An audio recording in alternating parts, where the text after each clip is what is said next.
Hello everybody and welcome back to Let's Play ChäoS. Let me go ahead and get my timer started and we can go ahead and continue with this series. The only sound reverberating through the room was that of someone tapping at a keyboard. Kusunoki Yua's slim, lithe fingers moved as if it were dancing. I would say moved as if they were dancing, but whatever. Her gaze was constantly fixed on the monitor. She touch-typed calmly, making few typos. She was writing an email. In addition, it was a rather long one. Yua had already spent close to 30 minutes thinking of her message and polishing it as she went on writing. Her fingers stopped moving without warning. She let out a small sigh of distress and abruptly held back the backspace key. The cursor blinking on the monitor scrolled along as it sped its way toward the left side of the screen. The long composition she had been writing up until now vanished in the blink of an eye, together with the cursor's movement. When all the text that When all of the text had at last been erased, Yua picked up the stuffed Garo froggy set on her bed and hugged it to her chest. This had become a habit of hers as of late. If she weren't embracing something like this, she would grow unbearably anxious.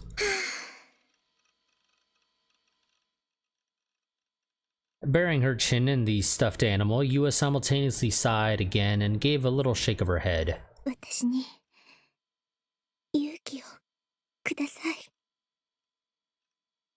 Yua's expression was strained as she murmured quietly to no one in particular. With the stuffed animal resting atop her knees, she returned her hands to the keyboard. One after another, the monitor displayed the characters she typed with graceful gestures. When she had written that far, Yua's hand paused. It was exceedingly short and simple compared to the text she had previously erased. After some hesitation, Yua went ahead and clicked the send icon. The mail finished sending without giving her a chance to stop it. Yua embraced the Garo froggy on her knees again, harder. From then on, she continued staring at her monitor for over an hour. Though she hadn't expected much of an answer from the recipient, there was absolutely no indication that one was coming.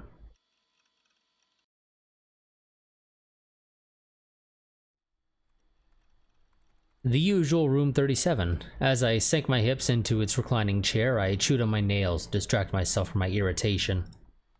There was a reason I had come to At Cafe yesterday and today in succession.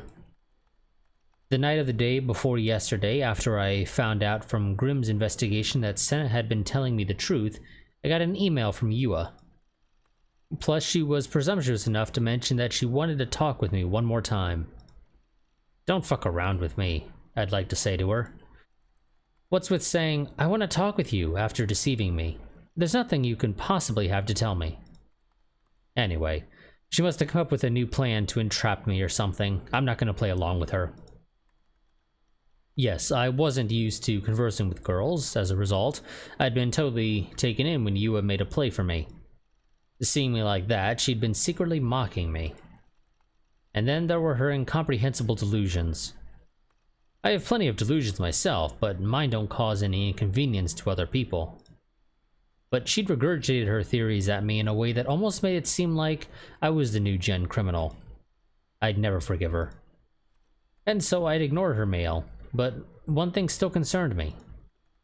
In the email, Yua had written that she was going to my base. Indeed, she did know my address. Which is why I had taken refuge in At Cafe, even though today wasn't a school day for me. If possible, I'd have liked to bring my D-sword for good luck, but unlike Senna, I didn't have the guts to walk around the shopping district carrying it with me. All that aside, it was pretty tiring to spend almost half the day at a net cafe. The reclining seat was comfortable, and the store interior even came equipped with showers, but I certainly couldn't make myself feel as home as in my base. Besides, the biggest problem was Seira's absence. Spending these past 2 days shut up in At Cafe had really made me see just how vital Seira's existence was to me. I wanted to return to my base fast. But I had decided to go home late at night after one day changed the next. By that time, the last train would have run, and I didn't think even Yua would be lying in wait for me. I had another 4 hours to kill before midnight. It'd go by quickly if I played ESO, but I shifted my gaze to the PC monitor. My secondary character, Liselet, was standing there with nothing to do.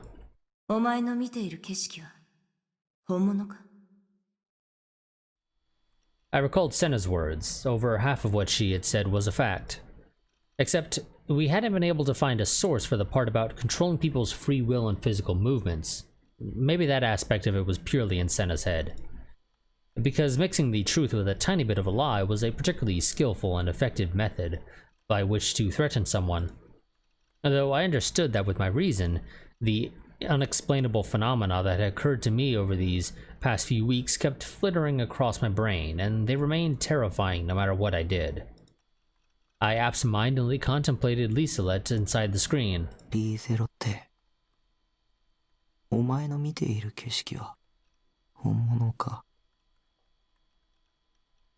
I muttered in a soft voice as to keep anyone nearby from hearing me. I had pondered something similar before.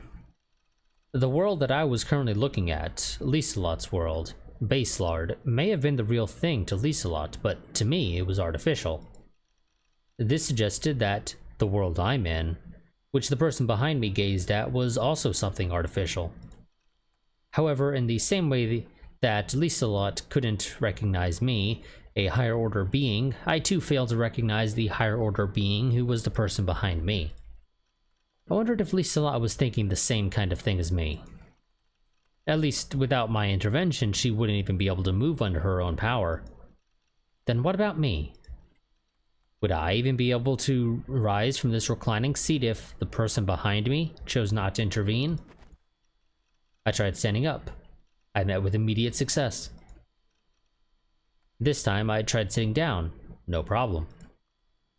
This sequence of events, was it a product of my own will? Or was it the result of the interference of the person behind me? I had no way to determine which was which, and the door that set apart this private room was opening. I heard it at my back. I simultaneously sensed someone enter. Startled, I turned. Kusunoki Yua. I was about to cry out in dread. But Yua's hand sealed my mouth. That hand of hers was feverishly hot, and my nose picked up on the scent of her sweat.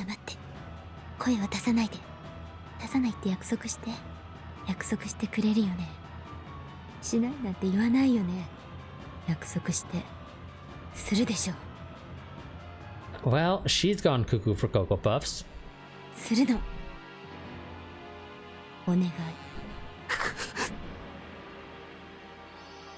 The small private room. Yua blocked off my escape routes. I believe we chose green last time, so let's go with a red. Before I knew it, Yua had pressed down on my shoulders with stunning strength, and I couldn't get up from my chair either. Yua's gaze pierced me coldly at point-blank range. When I averted my eyes, unable to endure it, I saw the 3 Garo froggies attached to the bag hanging from her shoulder. Yua slowly lifted her hand away. As soon as I tried to shout, she covered my mouth again. It was hard to breathe.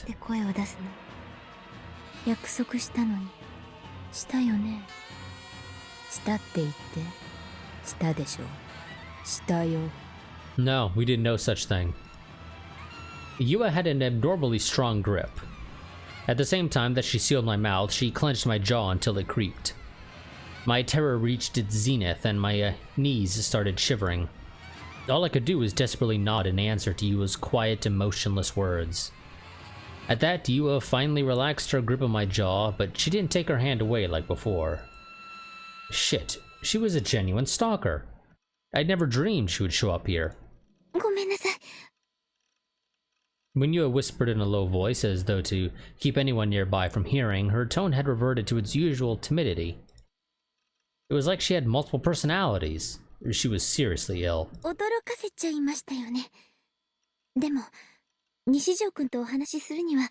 こうするしかなかったんです。 Her expression was truly apologetic, so much so that it almost made me start to feel guilty. She was quite the actress. 昨日、あなたの家に行ったんですけど、いませんでしたよね。夜まで待ってたんですけど。うん。でも、私を避けようとする西条くんの気持ちは、よくわかります。私、西条くんのこと騙してたわけだし。If you understand that much, please don't have anything to do with me anymore. I don't have anything to discuss with a subordinate of Shogun. It's evil of you to entrap a weakling like me. でも、お願いです。一つだけ、言わせてください。これ以上、あなたが傷つくのも、あなたが不幸になるのも、あなたのせいで不幸になる人が出るのも、見たくないんです。What was she saying? She spoke as if she knew everything there was to know about me. Though all the time I had spent with her wouldn't even fill 24 hours. What about me did she claim to understand? More of those ridiculous delusions she had such a talent for? In my horror, I thrashed out with my arms and legs. Even then, Yua wouldn't let go of me. At this rate, I wouldn't be able to stop her from killing me. Had Shogun given up on tricking me and sent Yua over to assassinate me? I don't want to die. I don't want to die. I don't want to die. ごめんなさい。お願いだから静かにしてください。Did you at least close the door after you barged in here? Because people might get the wrong idea, seeing you sitting on our lap, covering our mouth. If the door is open and they just happen to walk by and they're like, what the hell is she doing? 話はすぐ終わりますから。Although her tone of voice was feeble, the strength in her hand as they held me down was so great that I couldn't budge even if I tried to resist. I couldn't believe how much power these thin hands were capable of producing. 西条くん。Yua's face was steadily approaching me. I frantically turned my face aside. Suddenly, I noticed Yua's hands were trembling. No, either that or had my own trembling simply passed into her hands. As I puzzled over this, outrageous words fell from Yua's lips. 人を殺すのはやめてください。 Well, it's a little hard to do that when we're not the one doing it now, isn't it? Huh? 自覚がないんですね。でもそれも私には理解できます。西条くんに自覚があるはずないから。Of what? あなたは。Pity colored Yua's eyes. Though she had stared without movement at me and up until then, she abruptly lowered her gaze. DID 多重人格なんです。I have multiple personalities, you say? 最初はあなたのこと警察に突き出すつもりでした。Indifferent to my bafflement, Yua continued speaking. それが無理ならこの手でとも思ってました。I'm sorry, was your plan to turn us over to the police, and if for whatever reason you couldn't do that, what, to kill us yourself? だけどあなたのこと調べていくうちに。 Because that sounds like a terrible plan. Because I'll tell you what'll end up happening. If you kill us, you would just get charged with murder. あなたも苦しんでるんだって分かって。 In the depths of her glasses, Yua's eyes once again settled on me. They made it look as if she were appealing to me. That attitude of hers, which appeared to be one of concern for me, no matter how I looked at it, made my bones freeze. 私あなたを助けたい。Her delusions were going out of control. The things she was saying totally contradicted each other. Really? Was it really self-contradictory? だから、病院に行きましょう。I didn't understand myself very well. I'd posted in chats under the handle of Shogun without knowing it. Though I had no recollection of it, at some point I'd become friends with a girl named Rimi. I wasn't a somnambulist.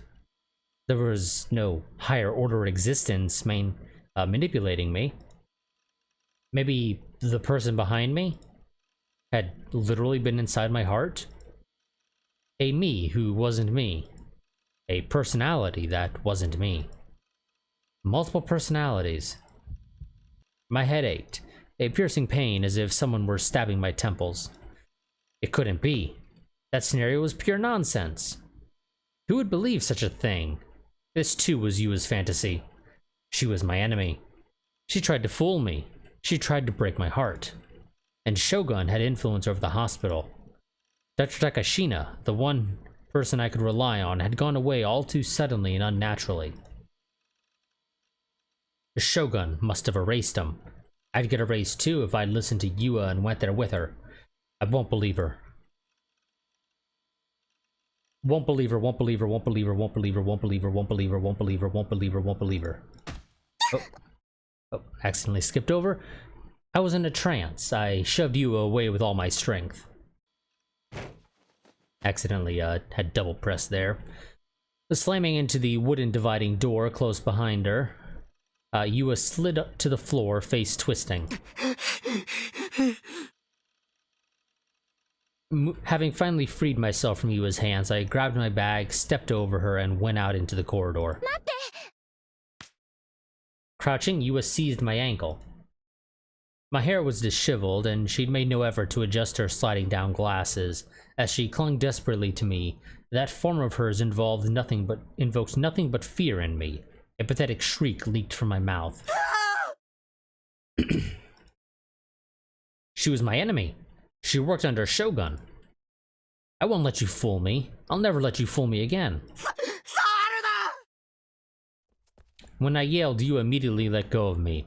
I took advantage of that gap, dashed out of the store. Faced with the flabbergasted clerk at the front desk, I whipped a 5,000 yen bill out of my wallet and threw it down on the counter. I got in the elevator leading outside without waiting to take my change. I burst out of the elevator, tumbling my way outside. The sun was already setting. I looked around. There were a lot of people. Run away. For the time being, run away somewhere. It was dangerous to go back to my base. She chased after me. I went on running without any idea of where to head. When I thought that even now Yua might descend from a different elevator and come to threaten me with that cold voice of hers, I became unable to stay there for so much as a second.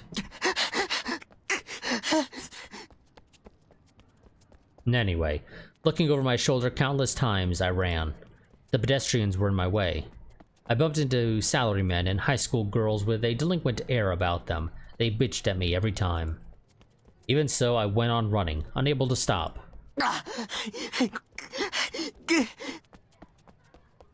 I could hardly breathe.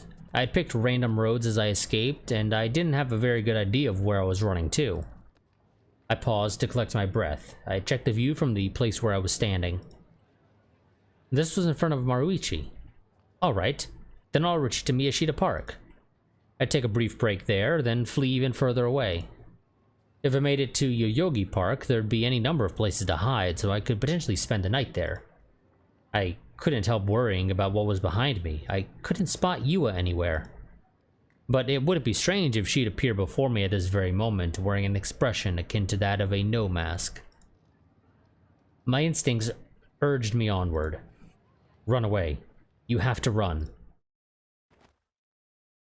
I sank weakly to the ground on the overhead bridge by Miyashita Park. My throat was dry from too much running. I wanted to drink icy cold Coke. But I didn't catch sight of any vending machines in the area. Would I be okay having come this far? No. Don't get caught off guard. I still didn't neglect being away from my surroundings. Or being wary of my surroundings, rather. There'd be few people in Miyashita Park at night, was what I thought, but surprisingly it seemed that such was not the case. Salarymen walking hurriedly as they took shortcuts through the park, an old dude sitting on a bench and toying with his cell phone, several homeless people sitting down and zoning out, and the person in blue who was speaking with one of the homeless was a police officer. The police. One thing I do want to go and check real quick before we go and continue on is, yeah, make sure I'm using that setting. Green this time, I guess. My breath caught. Come to think of it, I've been questioned by a pair of detectives before. I hadn't heard from them since then. Though they'd said they would guard the vicinity around my base, I hadn't picked up on anything of the sort. According to Misumi, they'd also come to investigate at school. Those two detectives, what had they been called? I couldn't remember their names. I told those guys exactly what I'd witnessed at the scene of the staking incident, but thinking back over it now, I came to believe that they'd been looking at me with blatant distrust. I had the feeling that the officer talking to the homeless man had just darted a glance at me. Surely not. No, it was just my imagination. There was no way the police could possibly suspect me. After all, I hadn't killed anyone, and I was as harmless as a fly. But for the moment, I might as well rest here a little longer. My pulse was still racing. As I aimlessly looked up at the night sky, I inhaled and exhaled shallow breaths. I didn't see any stars. The man-made lights blazing above ground made it seem as though Shibuya's sky were covered by a thin veil. It blocked out the starlight that had traveled for decades or centuries to get here, transforming the night sky into a faceless blackness. What a cheap-looking sky. But it was normal for Shibuya. To me, someone living in Shibuya, this was my sky. I returned my line of sight to the police officer. Doing so gave me a start. The officer was walking this way. I'd better be careful not to meet his eyes. Standing up, I took a look at the road under the overhead bridge. Footsteps immediately approached me. In my heart, I prayed for him to pass me by. But he spoke. He was clearly referring to me. My heartbeat, which I'd been working on reining in the whole while, went wild again, this time because of my tension.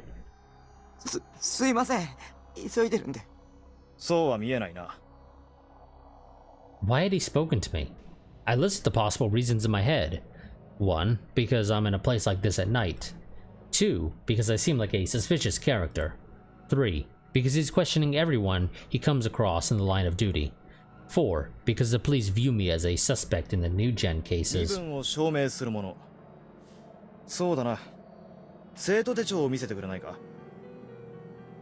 Damn it. I didn't have the time to go along with this. I had to hide somewhere less conspicuous as soon as possible, otherwise Yua would find me again.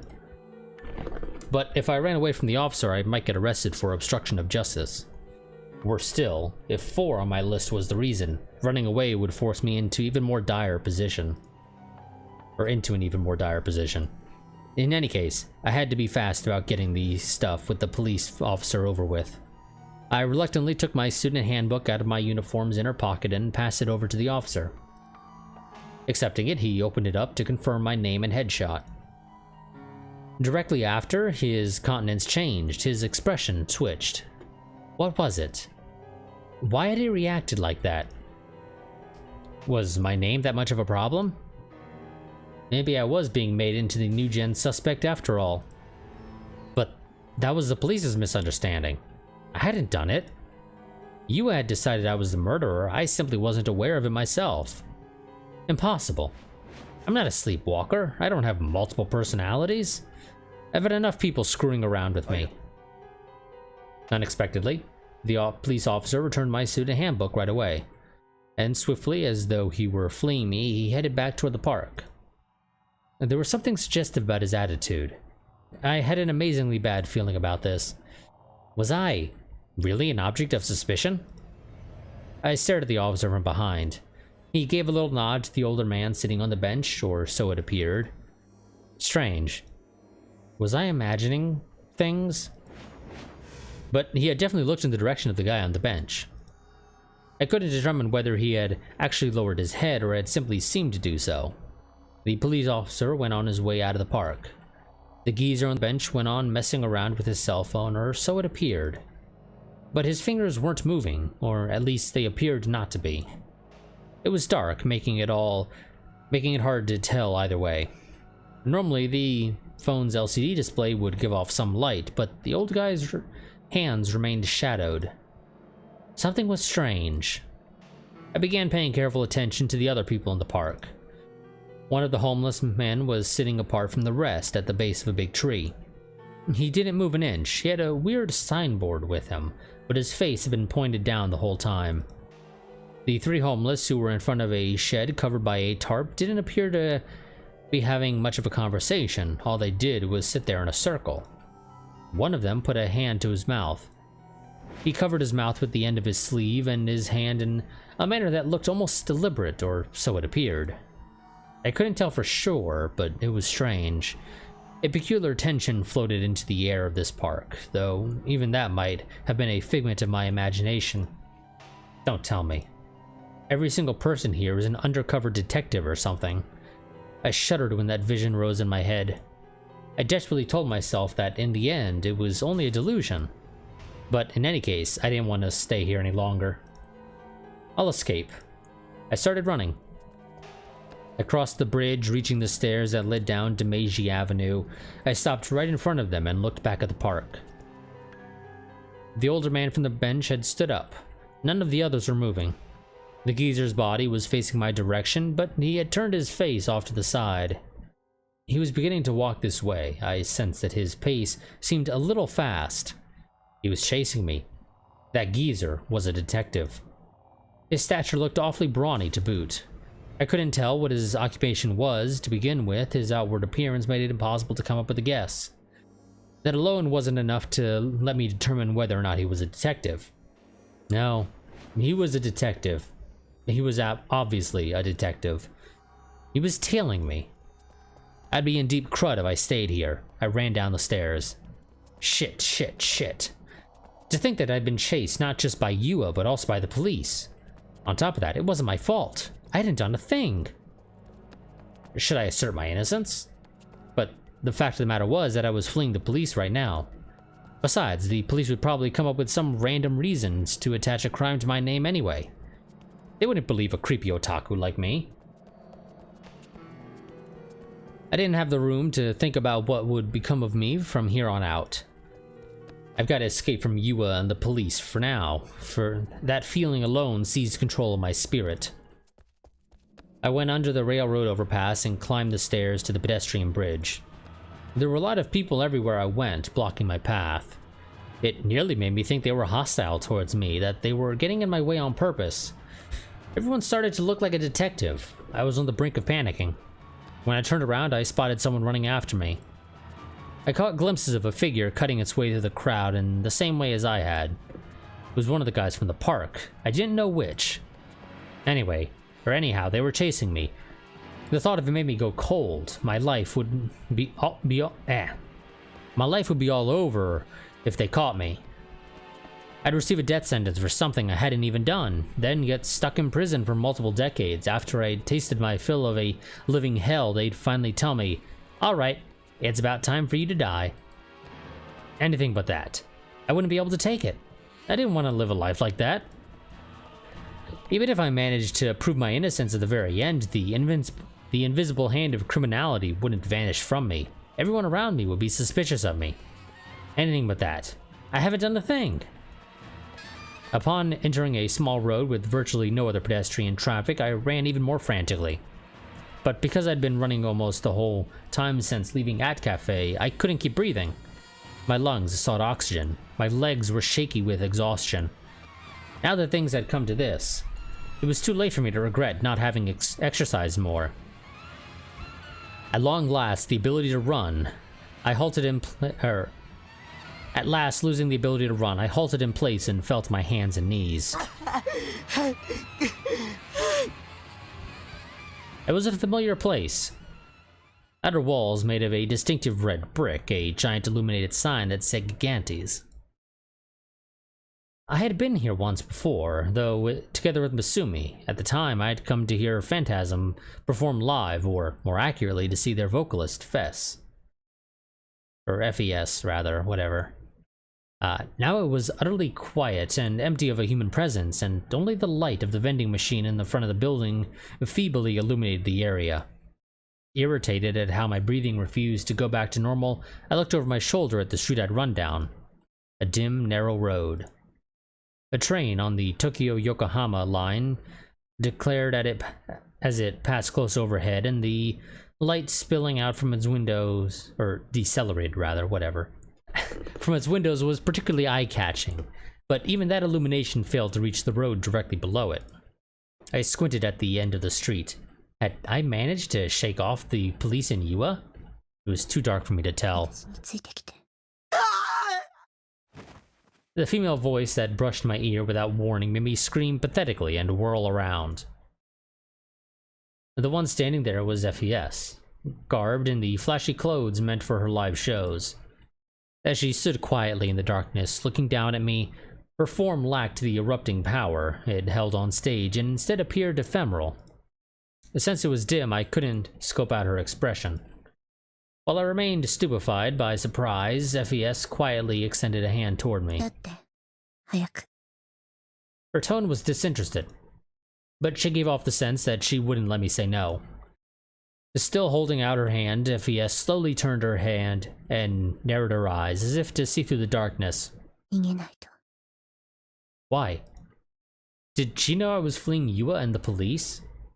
I was wary of her for a second, but right now she was literally offering me a helping hand, and so I clutched at FES's hand. It was cool to the touch. As soon as I stood up, FES started running. In my state of irrevocable exhaustion, nothing could have seemed more hateful, but if FES hadn't been there, I might have failed to stand up again and stayed there until the police caught up with me. If possible, I wanted to rehydrate, but I understood that we couldn't afford to do that. FES continued steadily, pulling at my hand. We entered narrow alleys and turned at countless intersections. I had absolutely no clue where I was running. Even under normal circumstances, I had little knowledge of the lay of the land in Shibuya. At this point, I had no idea. I had no choice but to go wherever FES took me. What if this, too, were a trap laid by Shogun? I started to think, but I shook my head to rid myself of such thoughts. If FES were working under Shogun, there was nothing I could do about it anymore. Lactic acid had built up at my feet, making them heavier, and my consciousnness was wavering, as if running too much were keeping enough oxygen from reaching my brain. I was on the brink of whining things like, I can't run anymore. Maybe I'd unconsciously blurted it out countless times already. Even so, FES devoted herself to continuing forward without looking back at me once. Before I knew it, we'd come out on a road with the Shuto Expressway running overhead. Though Shibuya Station was right in front of our eyes, there weren't many people around here. Without a moment's hesitation, FES began descending the stairs that led to a yawning underground opening. We stopped at last upon reaching the bottom of the stairs. Wheezing, I let go of FES's hand and sank into a crouch on the stairs. I wondered exactly how much I'd run today. It might be the first time in my whole life that I'd performed so much physical activity.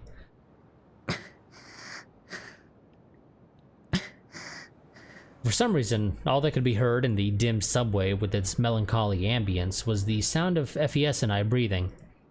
I looked in the direction of the entrance we'd come down from, but I couldn't detect any pursuers. Did that mean we'd somehow managed to escape them?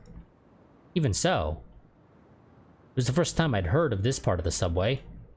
Plus, it should have been pretty close to the train station, but there wasn't a single person passing through. One of the fluorescent lights illuminating the tunnel was on the verge of dying out, and it busily blinked on and off. I smelled like raw garbage, rotting, floated faintly in the air, or a smell. I don't know why I read that as It was the sort of place that symbolized Shibuya's underside. if someone attacked me here, my voice might not reach outside no matter how much I shouted. It wasn't a place I'd want to visit alone. Okay, my timer was gonna go off in the middle of the running away, so I had to go ahead and shut that up.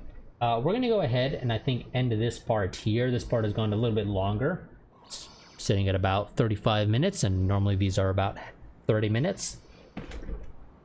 But yeah, so I will see you all next time. A quick reminder that I do have a Patreon and a Discord. I do highly recommend that you join the Discord so you can stay updated on channel happenings. If you want to support the channel, in my opinion, the easiest and best way to do that is more than likely going to be the Patreon. For as little as $1 a month, you'll get early access to all of my videos, and it helps the channel out. It allows me to be able to buy games, buy hardware, whatever the case may be, to be able to continue bringing you guys new content, improve the content that I currently bring you, etc., etc. So yeah, that'll be it. I don't normally remember to do this, but don't forget to go ahead and leave a like, maybe comment, and subscribe if you haven't already. And I will see you all again next week with some more ChäoS Ed.